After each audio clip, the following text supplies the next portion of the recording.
Assalamualaikum warahmatullahi wabarakatuh. Selamat pagi, selamat datang kembali di Praktikum Teknologi Informasi Geospasial. Kita akan fokus ke WebJS dengan Vue.js dan hosting gratis. Dengan saya, Sandi Budipo, sebagai dosen pengampu.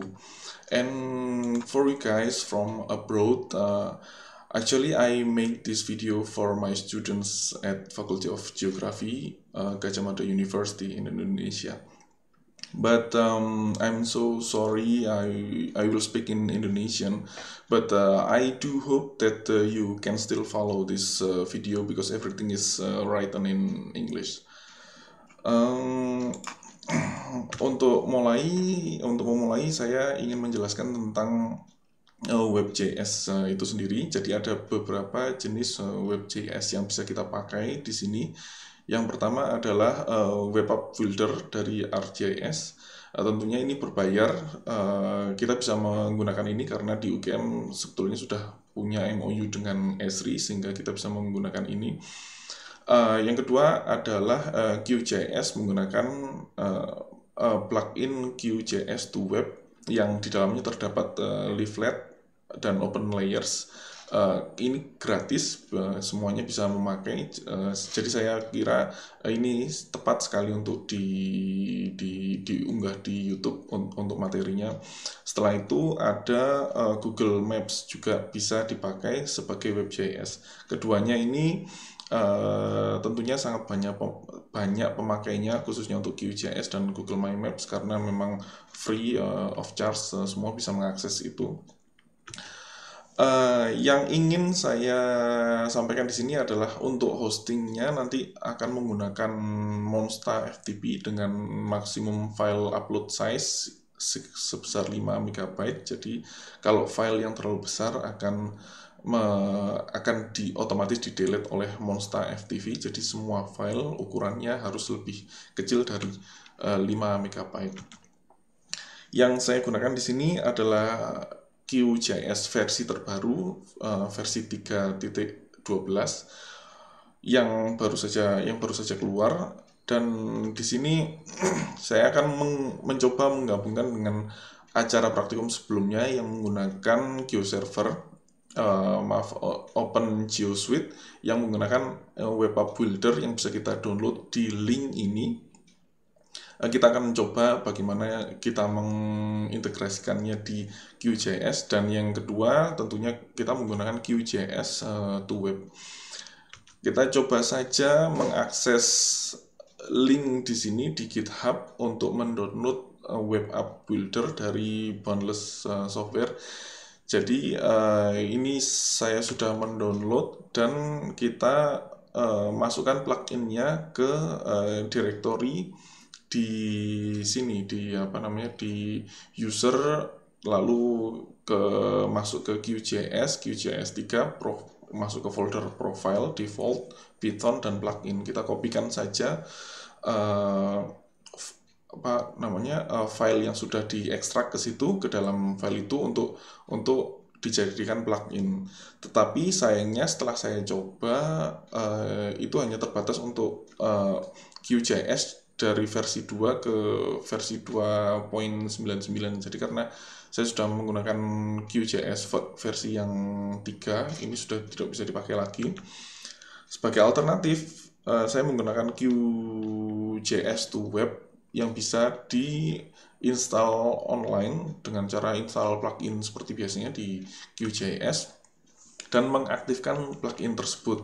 Di sini ada checkboxnya, jadi kalian tinggal dicentang saja, terus sudah selesai, tinggal ditekan close.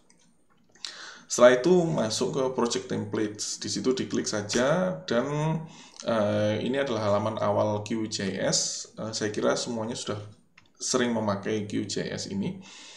Lalu kita akan mencoba memasukkan layer di sini. Jadi tinggal bisa klik 2 kali atau klik kanan add layer to project. Lalu kita di sini menambahkan nama layer yang bernama jalan. Lalu kita membuka atribut tabelnya. Di sini jalan-jalan itu diberi nama di kolom kolom remark di situ.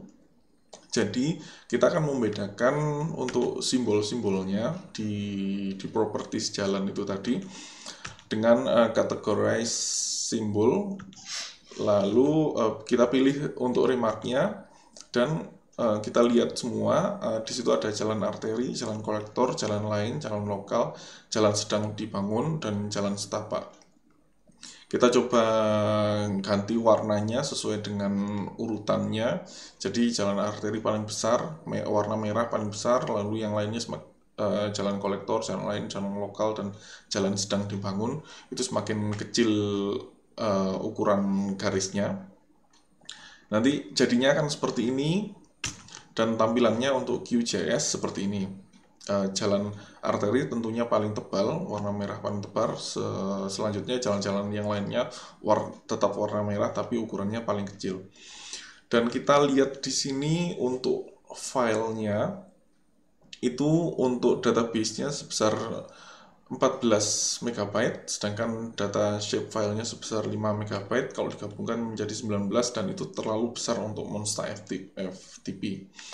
Jadi saya akan memilih saja jalan arteri, jalan kolektor, dan jalan lokal untuk ditampilkan di project ini, supaya ukurannya tidak terlalu besar untuk di-upload di Monsta FTP. Jadi yang data yang kita pilih tadi di save. Data yang kita pilih tadi jalan arteri, jalan kolektor, dan jalan lokal. Lalu saya save saja sebagai shapefile, diekspor sebagai shapefile, dan tampilannya seperti ini. Tidak terlalu detail, cuman ukurannya jauh lebih kecil daripada file yang pertama tadi. Jadi dari sekitar 19 atau 20 MB bisa dikurangi menjadi kurang dari 5 MB, seperti yang gambar yang ada di layar ini. Selanjutnya kita bisa tambahkan layer pemerintahan, sungai, pemukiman, administrasi desa untuk ditambahkan di peta, dan menambahkan XYZ tiles seperti Google Map Satellites, Google Map Terrain, Hybrid, dan OpenStreetMap di situ. Jadi semuanya ditampilkan. Dan kalau kita mencoba menampilkan citra satelitnya seperti ini dari Google Map, lalu ini untuk terrain, ini untuk hybrid, jadi gabungan antara citra satelit dengan vektor. Di situ ada nama jalan dan nama tempatnya juga, dan ada peta dari OpenStreetMap. Sekarang karena filenya sudah siap, kita mencoba mengaktifkan web map dengan cara mengklik icon di atas untuk create web map. Lalu akan tampil window seperti ini. Yang pertama untuk tab layers and groups, itu kita aktifkan semuanya, khususnya untuk pemerintahan dan jalan kita aktifkan semuanya. Hanya yang kita tampilkan untuk pop-up, yang pertama untuk pemerintahan dan nanti untuk administrasi. Jadi kenapa kita tampilkan untuk pemerintahan? Karena di tabelnya itu di remark ada pembeda, yaitu pertama ada kantor desa, kantor kecamatan, kantor polisi, kantor bupati, seperti itu. Jadi kita tampilkan remarknya untuk labelnya dalam bentuk inline. Untuk jalan kita tidak tampilkan labelnya, hanya ditampilkan datanya saja. Lalu untuk sungai tidak kita tampilkan labelnya sama sekali, pemukiman juga sama. Sedangkan untuk administrasi kita tampilkan label untuk nama objek, artinya nama desanya, lalu ada nama kecamatan, WAD MKC, lalu WAD MKK untuk kabupaten dan provinsinya kita tampilkan sebagai inline label. Setelah itu kita cek apakah benar. Jadi yang pertama nama objek untuk desanya memang betul seperti itu. Lalu ada WAD MKC untuk kecamatan, yang ini untuk ke apa, kabupaten, dan ini untuk provinsi. Kita tampilkan semuanya untuk label, jadi nanti ketika peta itu ditampilkan, bisa tampil label-label yang kita inginkan, yang kita pilih seperti tadi. Setelah itu kita aktifkan saja semua XYZ tile, yaitu Google Map Satellite, Google Map Terrain, Hybrid, sama OpenStreetMap. Kita centang semuanya, hanya yang visible untuk pertama kali saya coba untuk memakai Google Map Terrain. Dan untuk tab yang kedua, yaitu Appearance, saya mencoba memasukkan ini add address search sama add layer release itu di expanded, jadi semua layernya itu akan tampil, layer yang ada di sini, yang ada di Google, yang ada di QGIS, semua akan tampil.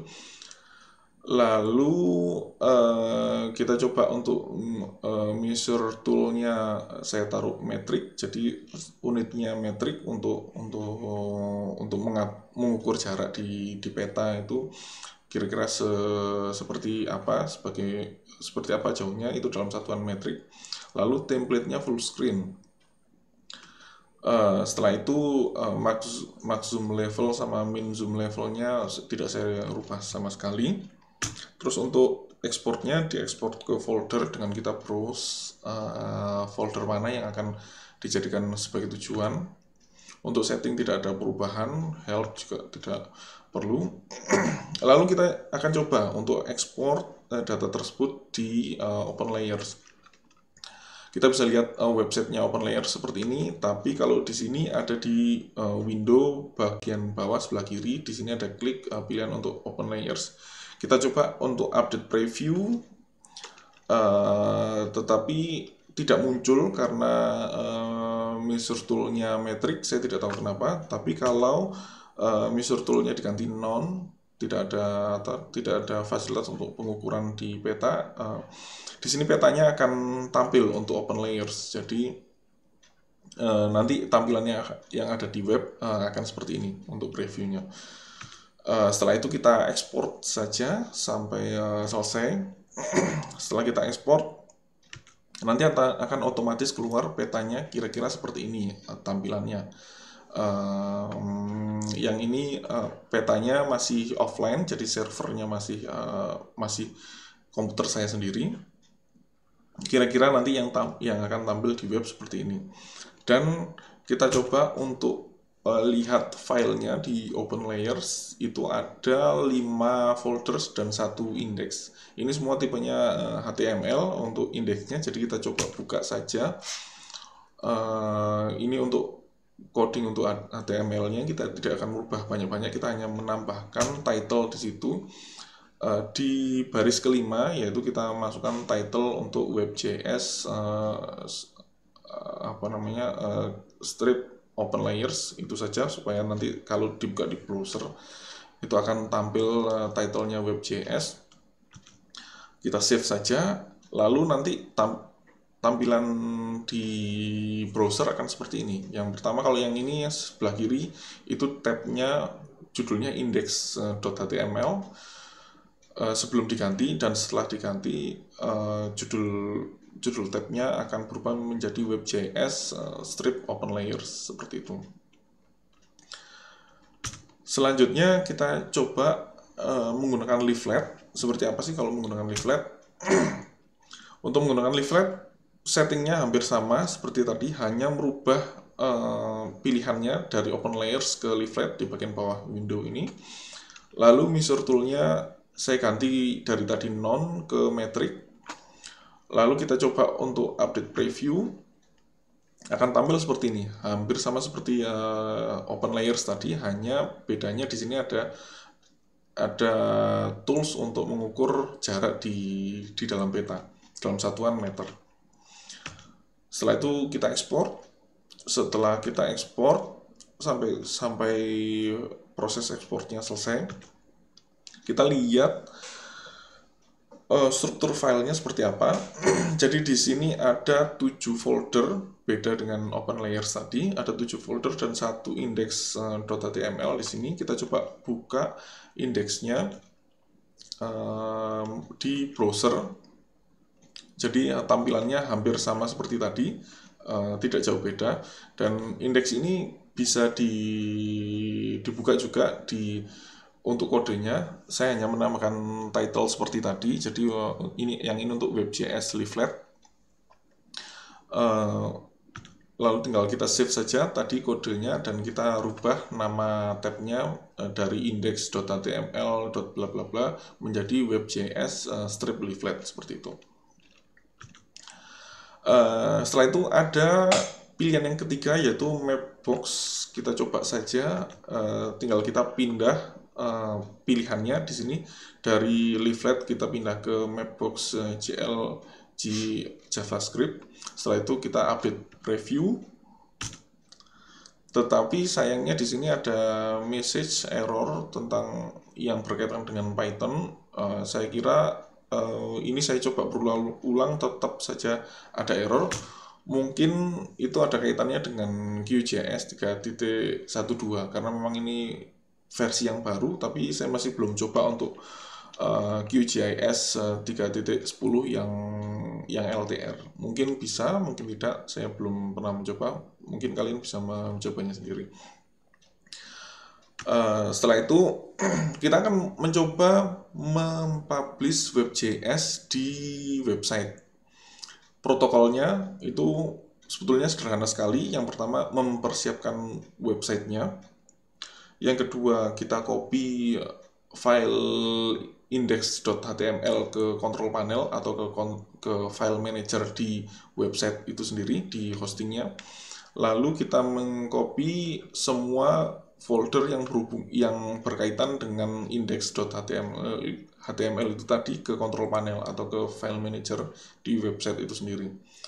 Dan jangan lupa dicek lagi foldernya semuanya sudah di-copy dan file data-data di dalamnya sudah di-copy dengan baik dan benar. Kita bisa mencoba untuk open layers atau untuk leafletnya di sini.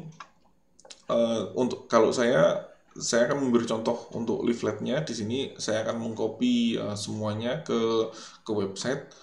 Bisa di-copy satu-satu secara manual, bisa juga di-copy dengan menggunakan bantuan file zip. Jadi kita kompres dulu, lalu kita upload. Jadi uploadnya tidak terlalu besar, hanya 4 MB. Setelah itu diekstrak di FTP, di Monster FTP itu tadi. Untuk hostingnya ada banyak pilihan hosting yang free untuk file HTML, bisa juga almost free. Tapi di sini ada yang cukup menarik, itu infinityfree.net itu bisa kita bisa menggunakan file manager di situ. Jadi intinya di sini kita akan memilih website dan memilih hosting, maksud saya itu yang ada fasilitas file manajernya, bukan hosting yang sudah ada websitenya dan ada template websitenya yang sudah terdesain dengan bagus, lalu kita masukkan data tetapi kita tidak bisa melihat file manager di baliknya itu. Jadi kita cari hosting yang menyediakan cPanel, control panel atau cPanel biasanya kalau untuk di WordPress, atau file manager di balik website itu sendiri. Jadi kita bisa setting secara bebas. Kita buka saja websitenya infinityfree.net di situ, lalu sign up kalau misalnya belum punya akun di situ. Kalau sudah punya akun tinggal langsung masuk ke client area. Kalau untuk sign up-nya seperti ini, seperti biasa, memasukkan email dan password. Lalu setelah itu ada konfirmasi email, nanti tinggal klik saja linknya, terus emailnya memang sudah terverifikasi. Setelah itu kita membuat akun untuk websitenya. Jadi di sini ada maksimal 3 akun, ini masih kosong. Jadi saya coba buat satu akun baru, yaitu yang berisi domain name. Domain name-nya bisa diisi terserah, saya mengisikan WebJS for SBW Sandi Budibowo. Jadi ini bebas dengan ini subdomain, sedangkan yang domain utamanya kita ikut dari epz.com seperti itu. Kalau yang epz.com-nya sudah tidak bisa dirubah lagi, sedangkan yang masih bisa dirubah di subdomainnya ini yang di depan. Bisa diberi nama apa saja. Lalu tinggal klik next, terus create account, dan setelah itu akan tampil halaman seperti ini. Yang pertama client area, yang kedua control panel yang tadi sudah saya jelaskan. Kita coba melihat untuk client areanya. Di sini ada data-data tentang account details dan FTP details. Jadi untuk websitenya, untuk akses websitenya, untuk editnya kita punya akunnya di situ, dan untuk unggah dokumennya itu kita bisa melakukan melalui FTP ini tadi. FTP-nya kita menggunakan Monster FTP, otomatis saja dari sini. Dan di situ ada username dan password. Lalu ada portnya juga, port 21. Website yang baru dibuat ini itu bisa diakses, di sini dituliskan paling tidak maksimal sampai 72 jam ke depan baru bisa dilihat dari mana saja, karena itu terkait dengan DNS-nya atau domain name system-nya. Domain name system atau DNS itu sebetulnya hanya seperti buku telepon. Jadi buku telepon yang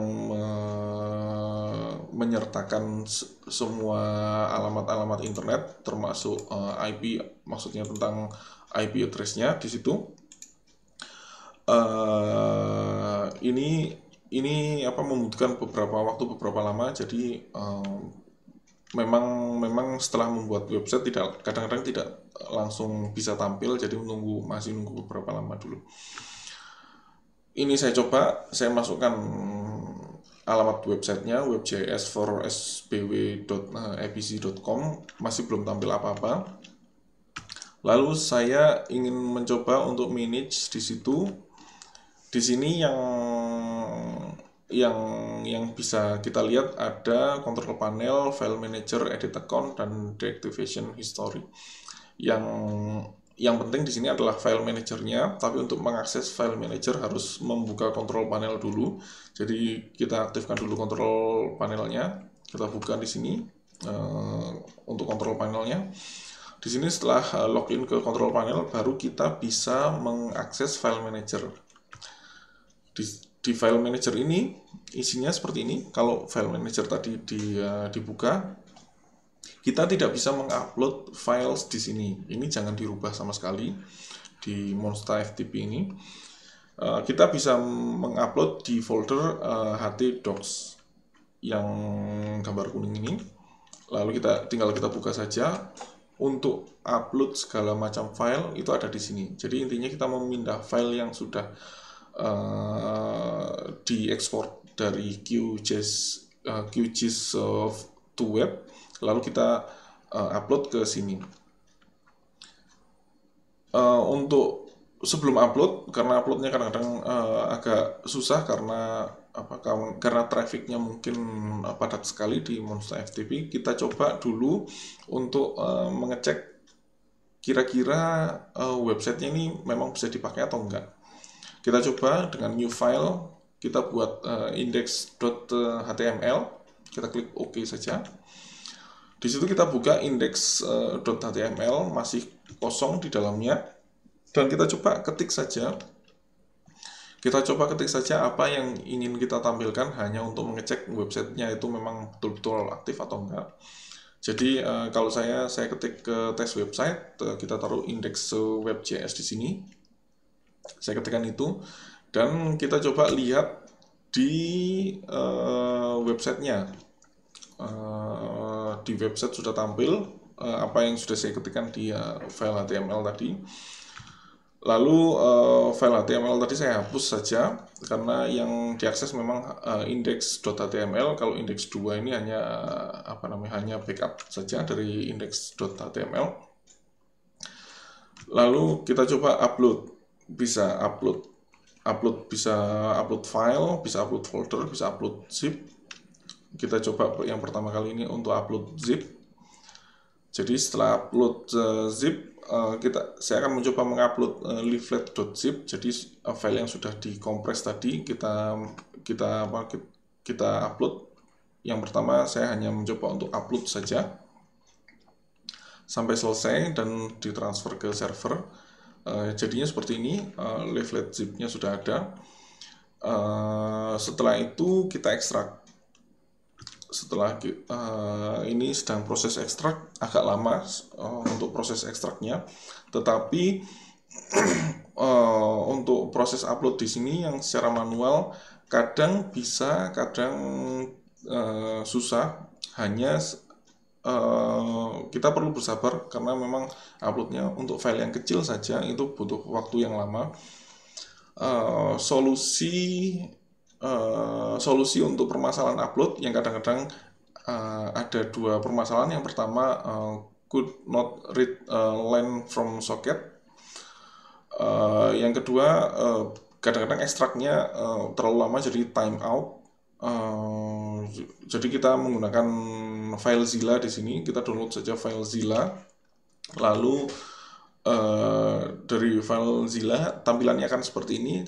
Tinggal kita konekkan file Zilla ini ke server melalui kolom di atas yang di sini. Kita masukkan hostnya yang ada di account tadi, username, password, dan portnya yang tadi yang ada di sebelum control panel tadi di akun untuk website tadi. Setelah itu tinggal kita upload filenya. Jadi yang sebelah kiri adalah file yang ada di komputer saya, yang sebelah kanan adalah file yang ada di website. Setelah itu kita tinggal upload saja, tinggal digeser dari kiri ke kanan, lalu dicek satu-satu semua file memang sudah betul-betul terupload atau belum. Kalau sudah, kita lihat untuk websitenya. Kita bisa coba di sini, bisa di stop, di pause dulu videonya, lalu kalian bisa scan QR code atau ketik di sini webjs for sbw.apc.com. Nanti websitenya kalau kalian sudah scan akan tampil di browser seperti ini. Jadi website ini sudah online, dari komputer saya sudah online. Jadi kalian tinggal bisa bisa zoom out, zoom in, atau centang-centang. Di sini ada legend, ada banyak sekali, ada pemerintahan, jalan, sungai, pemukiman, administrasi, dan XYZ tilenya di sini bisa dicentang-centang untuk menampilkan beberapa macam gambar. Dan website ini bisa juga diakses di smartphone dengan tampilan seperti ini. Saya buatkan screenshotnya saja, singkat saja. Ini hanya saya ganti dari Google Map Terrain menjadi Google Map Satellite, terus yang ketiga menggunakan base map dari OpenStreetMap. Setelah itu kita juga bisa lihat dari Android tablet dengan screenshot seperti ini. Setelah itu saya kira web.js-nya sudah selesai dan sudah siap di-share ke orang lain atau ke stakeholder yang memerlukan. Jadi ini web.js sederhana saja dari QJS tadi, lalu kita coba online-kan ke website yang kita buat sendiri dan kita baru daftarkan ke infinityfree.net tadi. Saya kira itu saja untuk materi kali ini. Terima kasih banyak atas perhatiannya. Silakan dicoba untuk latihannya, sudah ada panduannya. Video ini saya upload di YouTube dan saya kira itu saja. Terima kasih banyak. Assalamualaikum warahmatullahi wabarakatuh. Selamat pagi.